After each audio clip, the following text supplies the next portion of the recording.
ನಮ್ಮ ಪ್ರೀತಿಯ ವೀಕ್ಷಕರಿಗೆ ನಮಸ್ಕಾರಗಳು. ಇಂದ್ರಾಣಿ ವ್ಲಾಗ್ಸ್ಗೆ ಸುಸ್ವಾಗತ. ಇಂದ್ರಾಣಿ ವ್ಲಾಗ್ಸಲ್ಲಿ ಇವತ್ತು ನಾನು ಬಿಸಿ ಬೇಳೆ ಬಾತ್ ಮಾಡೋದು ನೋಡಿಸ್ತಾ ಇದ್ದೀನಿ. ಇದು ಒಂಥರ ಡಿಫ್ರೆಂಟಾಗಿ ಮಾಡೋಣ ಅಂದ್ಬಿಟ್ಟು ನಾನೊಂದು 1/4 ಕಪ್ ಮೈಸೂರು ಬೇಳೆ, 1/4 ಕಪ್ ತೊಗರಿಬೇಳೆ, 1/4 ಕಪ್ ಹೆಸರು ಬೇಳೆನ ಹಾಕ್ಕೊಂಡಿದ್ದಾದ್ಮೇಲೆ 1 ಗ್ಲಾಸಷ್ಟು ನಾನು ಅಕ್ಕಿನ ಹಾಕ್ಕೊಂಡಿದ್ದೀನಿ. ಅಂದರೆ ಬೇಳೆ 1 ಗ್ಲಾಸು, ಅಕ್ಕಿ 1 ಗ್ಲಾಸು ಸಮಭಾಗವಾಗಿ ಹಾಕ್ಕೊಂಡಿದ್ದೀನಿ. ಇದು ನೋಡಿ ಡಿಫ್ರೆಂಟ್ ಆಗಿರಲಿ ಅಂತ ಸೊಪ್ಪು, ತರಕಾರಿ, ಬೇಳೆಗಳು ಎಲ್ಲ ಮಿಕ್ಸ್ ಬೇಳೆಗಳು ಹಾಕಿ ಮಾಡ್ತಿದ್ದೀನಿ.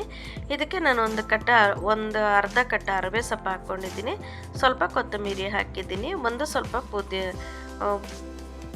ಕಾಲಿಫ್ಲವರ್ ಹಾಕ್ಕೊಂಡಿದ್ದೀನಿ, ಒಂದು ಸ್ವಲ್ಪ ಕ್ಯಾರೆಟ್ ಹಾಕ್ಕೊಂಡಿದ್ದೀನಿ, ಎಲ್ಲ ಒಂದೊಂದು ಸ್ವಲ್ಪ ಹಾಕ್ಕೊಂಡಿದ್ದೀನಿ. ಒಂದು 4-5 ಪೀಸು ನುಗ್ಗೆಕಾಯಿ ಹಾಕಿದ್ದೀನಿ, ಒಂದು ಸ್ವಲ್ಪ ಮಾವಿನಕಾಯಿ ಹಾಕಿದ್ದೀನಿ, ಮತ್ತು ಒಂದು 6-7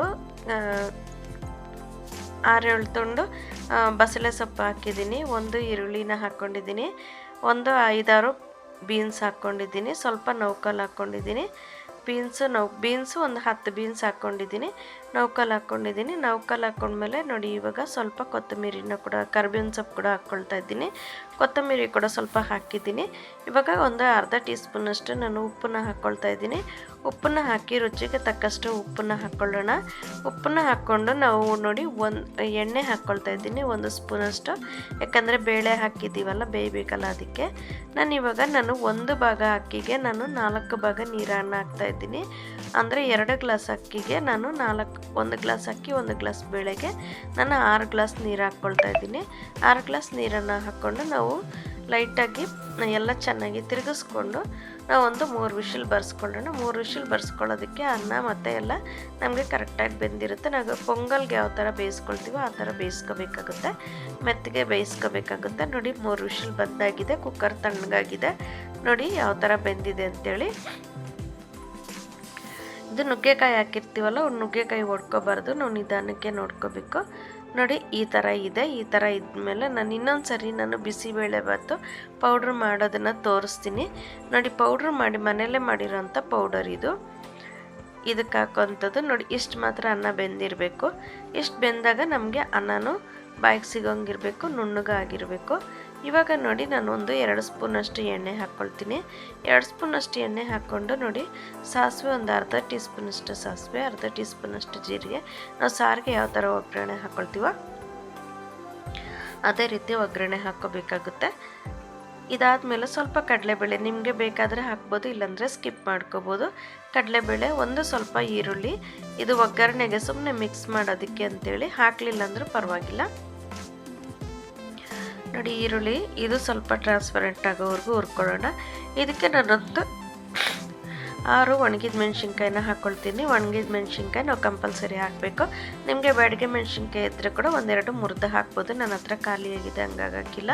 ಇದಕ್ಕೆ ಒಂದು 1/4 ಟೀ ಸ್ಪೂನಷ್ಟು ನಾನು ಇಂಗನ್ನು ಹಾಕ್ಕೊಳ್ತಾ ಇದ್ದೀನಿ. ಇನ್ನು 2 ಕರಿಬೇವಿನ ಸೊಪ್ಪನ್ನು ಹಾಕ್ಕೊಳ್ತಾ ಇದ್ದೀನಿ, 2 ಕಡ್ಡಿ. ಕರಿಬೇವಿನ ಸೊಪ್ಪು ಹಾಕಿದ್ಮೇಲೆ ನಾವಲ್ಲಿ ನೋಡಿ ಹುಳಿಗೆ ಟೊಮೆಟೊ, ಮಾವಿನಕಾಯಿ ಹಾಕಿದ್ದೀವಲ್ಲ, ಹಾಗಾಗಿ ನಾವು ಹುಣಸೆಹಣ್ಣು ಕೂಡ ಹಾಕ್ತೀವಲ್ಲ, ಸ್ವಲ್ಪ ಟೊಮೆಟೊನ ಕಡಿಮೆ ಮಾಡ್ಕೋಬೇಕಾಗುತ್ತೆ. ತುಂಬ ಹುಳಿ ಆದರೆ ಟೇಸ್ಟ್ ಚೇಂಜ್ ಆಗಿಬಿಡುತ್ತೆ. ಒಂದು ಮೀಡಿಯಮ್ ಸೈಜಿನ ನಾಟಿ ಟೊಮೆಟೊನ ಹಾಕ್ಕೊಂಡಿದ್ದೀನಿ. ಟೊಮೆಟೊ ಸ್ವಲ್ಪ ಮೆತ್ತಗಾದರೆ ಸಾಕು, ನಮಗೆ ತುಂಬ ಮೆತ್ತಗಾಗೋ ಅವಶ್ಯಕತೆ ಇಲ್ಲ. ಮೆತ್ತಗಾದರೆ ನಮಗೆ ಟೊಮೆಟೊ ಕಾಣೋದಿಲ್ಲ ಅಷ್ಟೇ, ಸ್ವಲ್ಪ ಕಾಣಿಸೋಂಗಿರಲಿ ಅಂತ ಸ್ವಲ್ಪ ಮೀಡಿಯಮಾಗಿ ನಾನು ಹುರ್ಕೊಳ್ತಾ ಇದ್ದೀನಿ. ಇವಾಗ ನೋಡಿ ಇದನ್ನು ಫ್ರೈ ಮಾಡಿದ್ಮೇಲೆ ನೋಡಿ ಇಷ್ಟು ನಿಂಬೆ ಒಂದು ಅರ್ಧ ನಿಂಬೆಹಣ್ಣು ಗಾತ್ರದಷ್ಟು ನಾನು ಹಾಕಿದ್ದೀನಿ. ಈ ಹುಣಸೆಹಣ್ಣು ತುಂಬ ಹುಳಿ ಇರೋದ್ರಿಂದ ನಾನು ಸ್ವಲ್ಪ ಕಡಿಮೆನೇ ಹಾಕ್ಕೊಂಡಿದ್ದೀನಿ. ನೀವು ಹುಳಿ ಜಾಸ್ತಿ ತಿನ್ನೋರಾದರೆ ಸ್ವಲ್ಪ ಹಾಕ್ಕೊಳ್ಳಿ. ಹುಳಿ ತುಂಬ ಆದರೆ ನಮಗೆ ಬಿಸಿಬೇಳೆ ಬಾತು ಟೇಸ್ಟ್ ಇರೋದಿಲ್ಲ. ಹಾಗಾಗಿ ನೋಡಿ ಇವಾಗ ನಾನೊಂದು 4 ಸ್ಪೂನಷ್ಟು ಮನೆಯಲ್ಲೇ ಮಾಡಿರೋಂಥ ಬಿಸಿಬೇಳೆ ಬಾತು ಪುಡಿನ ಹಾಕ್ಕೊಳ್ತಾ ಇದ್ದೀನಿ. ಒಂದು ಸ್ಪೂನಷ್ಟು ಸಾಂಬಾರು ಪುಡಿನ ಹಾಕ್ಕೊಳ್ತಾ ಇದ್ದೀನಿ. ಸಾಂಬಾರು ಪುಡಿ ಹಾಕ್ಕೊಂಡು ಒಂದು 4 ಸ್ಪೂನಷ್ಟು ನಾನು ಬಿಸಿಬೇಳೆ ಬಾತು ಪುಡಿನ ಹಾಕ್ಕೊಂಡಿದ್ದೀನಿ. ಬಿಸಿಬೇಳೆ ಬಾತು ಪುಡಿನ ಹಾಕ್ಕೊಂಡು ಇವಾಗ ನಾವು ಸ್ವಲ್ಪ ತಿರುಗಿಸ್ಕೊಳ್ಳೋಣ. ತುಂಬ ನಾವು ಕುದಿಸೋ ಅವಶ್ಯಕತೆ ಇಲ್ಲ. ನೋಡಿ ಇಷ್ಟ ಆದರೆ ಸಾಕು. ಇವಾಗ ನಾವು ಸ್ವಲ್ಪ ನೀರನ್ನು ಹಾಕ್ಕೊಂಡು ಇವಾಗ ಕುದಿಸ್ಕೋಬೇಕಾಗುತ್ತೆ. ಇವಾಗ ಗಟ್ಟಿ ಆಗಿಬಿಡುತ್ತೆ ನಮಗೆ, ಅದಕ್ಕೆ ಸ್ವಲ್ಪ ನೋಡ್ಕೊಂಡು ಹಾಕ್ಕೊಳ್ಳೋಣ. ಇಷ್ಟು ಇದು ಮಾಡಿಕೊಂಡು ನಾವು ಮಸಾಲೆ ಅಲ್ಲಲ್ಲಿ ಹಿಡಿಬಾರ್ದು ಅಂತೇಳಿ ಈ ಥರ ನೀರಲ್ಲಿ ಕುದಿಸ್ಕೊಳ್ತಾರದಷ್ಟೇ. ಇವಾಗ ನೋಡಿ ಚೆನ್ನಾಗಿ ತಿರುಗಿಸ್ಕೊಂಡಿದ್ದೀವಲ್ಲ, ಒಂದು ಕುದಿ ಬಂದಿದೆ. ಒಂದು ಕುದಿ ಬಂದಾದಮೇಲೆ ನೋಡಿ, ಒಂದು ಕುದಿ ಬಂದಿದೆ. ಕುದಿ ಬಂದಾದಮೇಲೆ ನಾವು ಇವಾಗ ಕುಕ್ಕರ್ನ ಎತ್ತಿ ನಾವು ಮತ್ತೆ ಒಲೆ ಮೇಲೆ ಇಟ್ಕೊಳ್ಳೋಣ. ಒಲೆ ಮೇಲೆ ಇಟ್ಕೊಂಡು ನೋಡಿ ಈ ನೀರನ್ನು ತೆಗೆದು ನಾವು ಅದಕ್ಕೆ ಹಾಕ್ಕೊಳ್ಳೋಣ. ನಮಗೆ ಎಷ್ಟು ನೀರು ಬೇಕು, ನಮಗೆ ಎಷ್ಟು ಹದ ಬೇಕು ಅಷ್ಟು. ನಮಗೆ ತುಂಬ ನೀರು ಮಾಡಿದ್ರೂ ಚೆನ್ನಾಗಿರೋದಿಲ್ಲ, ತುಂಬ ಗಟ್ಟಿ ಮಾಡಿದ್ರೂ ನಮಗೆ ಚೆನ್ನಾಗಿರೋದಿಲ್ಲ. ನೋಡಿ ಇಷ್ಟು ಮಾತ್ರ ನಾವು ಚೆನ್ನಾಗಿ ತಿರುಗಿಸ್ಕೋಬೇಕಾಗುತ್ತೆ. ನೋಡಿ ಇವಾಗ ಚೆನ್ನಾಗಿ ತಿರುಗಿಸ್ಕೊಂಡು ನಾವು ಆಲ್ರೆಡಿ ಮಸಾಲೆನ ಕುದಿಸಿದ್ದೀವಲ್ಲ, ಹಾಗಾಗಿ ನಮಗೇನು ಅಷ್ಟೊಂದು ಕುದಿಸೋ ಅವಶ್ಯಕತೆ ಇಲ್ಲ. ಸುಮ್ಮನೆ ಒಂದು ಕುದಿ ಬಂದರೆ ಸಾಕು.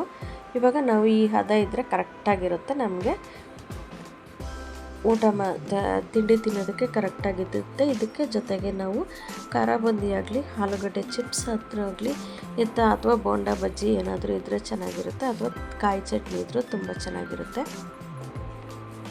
ಇವಾಗ ಬಿಸಿಬೇಳೆ ಭಾತ್ಗೆ ನಾವು ಒಗ್ಗರಣೆಯಲ್ಲಿ ಕೂಡ ಹಾಕ್ಬೋದು. ನಾವು ಕೊನೆಯಲ್ಲಿ ಹಾಕಿದಾಗ ನಮಗೆ ತುಪ್ಪ ಫ್ಲೇವರ್ ಚೆನ್ನಾಗಿರುತ್ತೆ ಅಂತೇಳಿ. ನೋಡಿ ಇವಾಗ 3 ಸ್ಪೂನ್ ತುಪ್ಪ ಹಾಕಿದ್ದೀನಿ. ತುಪ್ಪ ಹಾಕಿ ನಾವು ತಿರುಗಿಸಿ ನಾವು ಆಫ್ ಮಾಡಿದ್ರೆ ಬಿಸಿಬೇಳೆ ಭಾತು ತಿನ್ನೋದಕ್ಕೆ ರೆಡಿ ಇರುತ್ತೆ. ನೀವು ಮನೇಲಿ ಮಾಡಿ ನೋಡಿ ಹೇಗೆ ಅನ್ನಿಸ್ತು ಅಂತ ನಮಗೆ ಕಮೆಂಟ್ ಬಾಕ್ಸಲ್ಲಿ ತಿಳಿಸಿ.